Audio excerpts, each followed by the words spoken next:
If you find your music tends to be repetitive or boring after it plays for a bit, you may need to apply certain techniques to keep things interesting. But don't worry, in this video, I'll be breaking down 3 easy-to-follow tips that can help you make much more exciting music. This includes when to switch things up throughout your entire song, the way you can change things, and how many tracks in the playlist you should be using. Stick around.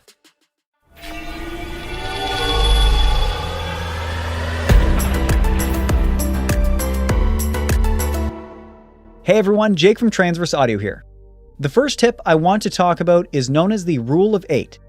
To put it simply, it just means you have to switch some things up every 8 bars. Now, this doesn't mean you have to strictly stick to 8 for each section.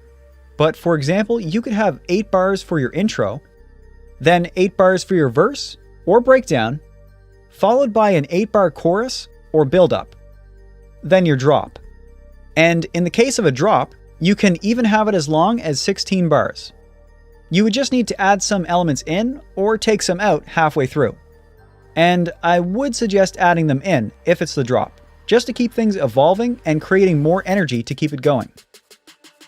Now, this is just the minimum in my opinion for most music.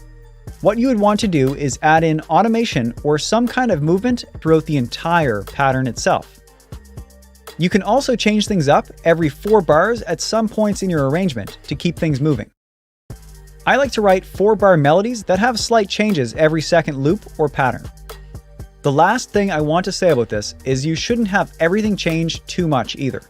You want to keep things consistent so people can follow along. The next tip is going to help you keep your music evolving and will make it easier to stick to the first tip. The basic idea behind this is that you should make 3 pattern variations for each element in your song structure. In other words, 3 slightly different melodies, chords, bass lines, percussion loops, etc. And you don't have to make or use exactly 3. The point of doing this is to have different combinations to use in your music. And it doesn't just have to do with the way you arrange your notes either. You can have different effects being applied with or without automation, and even in parallel. Or you could layer in more sounds, or even use entirely different ones. Now for an example of the arrangement side of this, you can see that in this track, I used pattern 6, 7, 6. Then later on in the song, I used a 3rd and kind of 4th pattern. I'll play each one to show you how you can make something slightly different while keeping it close to the original.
The last tip is more of an approach or mindset on how to make music. What inspired this was something called the 24-track rule. What it means is you shouldn't have more than 24 tracks, as it may indicate a poor arrangement and will definitely be harder to mix. Now, I don't agree entirely with this rule, but there are some big takeaways we can get from it when thinking about the arrangement. The first thing is that it can make EQing and balancing levels more difficult. Think of it. The more tracks you have, the more relationships you have to manage. One track may have conflicting frequencies with another, and some tracks may need to have their volume automated or constantly adjusted to match the new tracks being added. Bottom line, the more tracks, the more work. The second thing is, without a defined scope or limit, it can lead to unnecessary elements being added and can take way more time. Especially important when dealing in the film or game industry, or working with a client where deadlines are important. And number 3, following the rule can force you to make a better arrangement by planning, keeping only the most important things, and deciding on what doesn't really contribute to your song. Now, there are some exceptions to the rule. For example, if you're making orchestral music, double tracking certain elements, or are using mix buses, you may have more than 24 tracks. But the big takeaway from this tip is that you should be conscious of your decisions and be meaningful with how you approach structuring a song. I hope these 3 song arrangement tips will help you become a better producer.